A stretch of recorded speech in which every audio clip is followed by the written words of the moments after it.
नमस्कार। आप सबका बहुत बहुत धन्यवाद। ऐसा स्वागत किया आपने हमारा, यात्रा का पूरा दम आपने यात्रा में डाल दिया।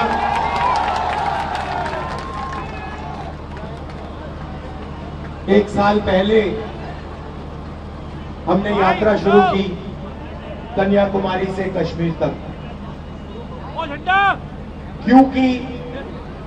क्योंकि देश में बीजेपी के लोग एक धर्म को दूसरे धर्म से लड़ाने का काम कर रहे हैं और लोगों को धमकाने का, डराने का काम कर रहे हैं, नफरत फैलाने का काम कर रहे हैं।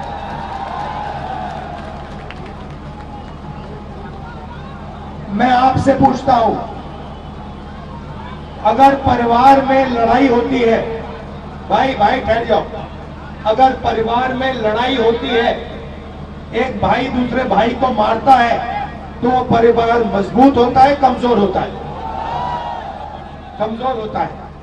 तो अगर देश को कोई कमजोर करता है तो देशभक्त का काम क्या होता है? देश को बचाना, नफरत को मिटाना,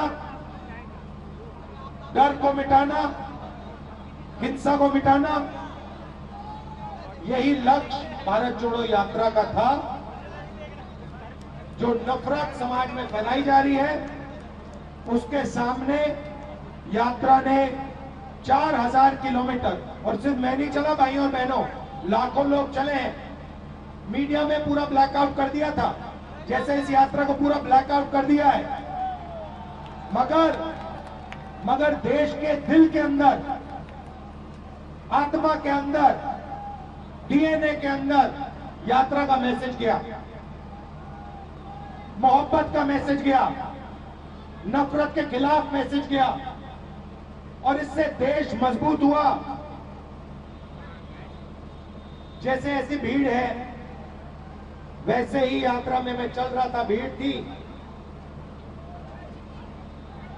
एक व्यक्ति को मैंने देखा, उधर से आने की कोशिश कर रहा था, पुलिस वालों ने उसको मारा, गायब हो गया। फिर वो दूसरी साइड से आया, फिर पुलिस वाले जो रूट को बनाते हैं उन्होंने मारा उसको, फिर गायब हो गया।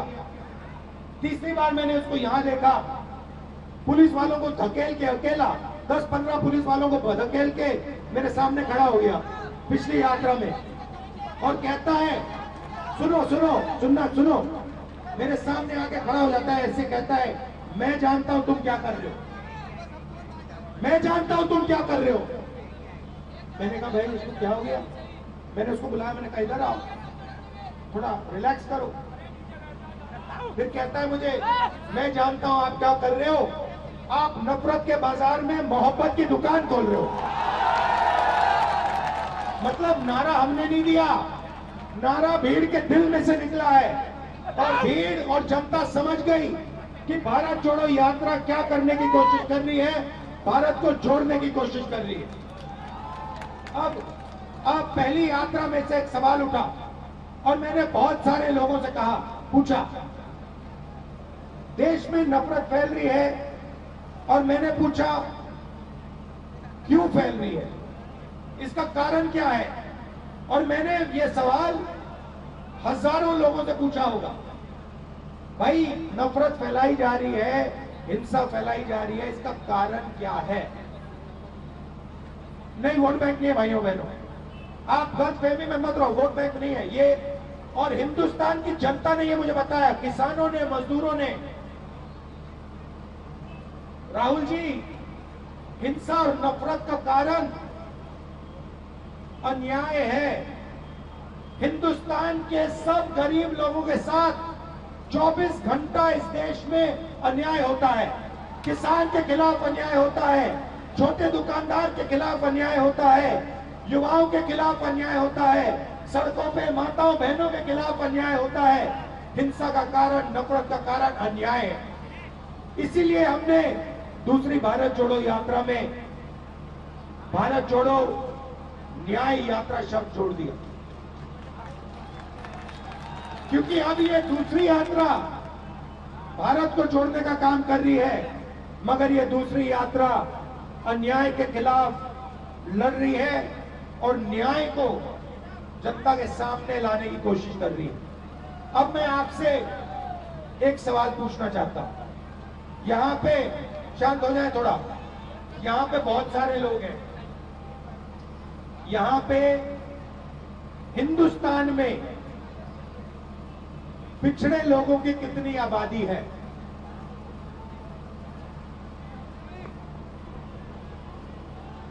कितनी आबादी है? कितनी है? पिछड़ों की 50% आबादी है। ठीक है, ठीक है। दलितों की कितनी आबादी है? 5% नहीं भाई, 15%। सब माइनॉरिटी को मिला दो, सिख, मुसलमान, क्रिश्चियन, जैन, सबको मिला दो। इनकी कितनी आबादी है? 15%। आदिवासियों की आबादी कितनी है? 8%। 50 और 15 कितना होता है? 65 और 15 कितना होता है? 80 और 8 कितना होता है? 88 ना? ठीक है। तो इन सबको मिलाओ तो 88% इनकी आबादी है, तकरीबन 90%। ठीक है।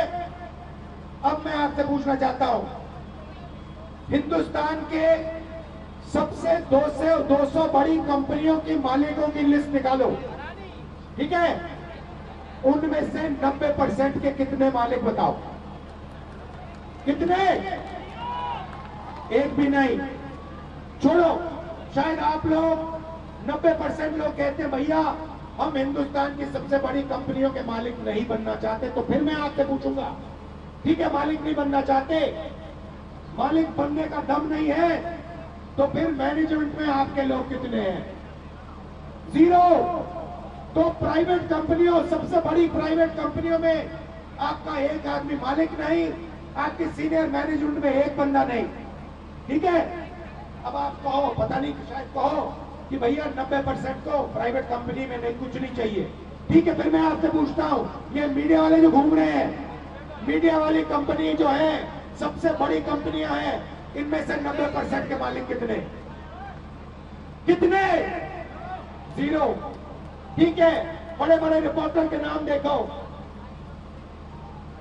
ये सब के नाम लिस्ट निकालो, इसमें से 90% के कितने? कितने? 0।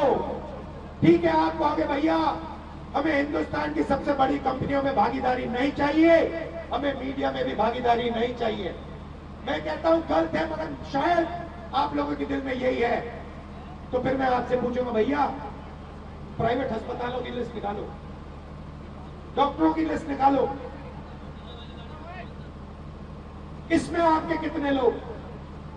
कितने लोग? 0।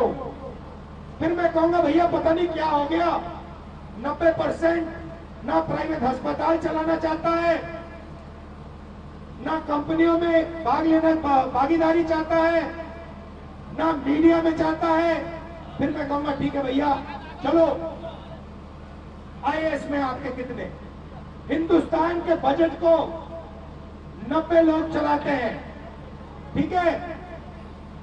अलंकार, वो यूपी वाली लिस्ट निकालो, यूपी वाली ब्यूरोक्रेट वाली। हिंदुस्तान के बजट को 90 लोग चलाते हैं। ठीक है। मतलब पूरा का पूरा पैसा 90 लोग बांटते हैं। आईएएस अफसर है। ठीक है। डिफेंस में कितना पैसा जाता है ये निर्णय लेते हैं, अस्पतालों में कितना जाता है ये निर्णय लेते हैं, सड़कों में कितना जाता है ये लेते हैं। अब मुझे बताओ, हिंदुस्तान की सरकार के 90 सबसे बड़े आईएएस अफसर में 90% के कितने लोग? 3 ओबीसी, 3 दलित, 1 आदिवासी, 1-2 माइनॉरिटी के। आप जानते हो कि आप में से 90% में से बजट की कितनी भागीदारी है? जानते हो 90% की कितनी भागीदारी है? 7% बजट आप कंट्रोल करते हो। अब ये देखो, यूपी की बात करता हूं, मैं आंकड़े निकालता हूं।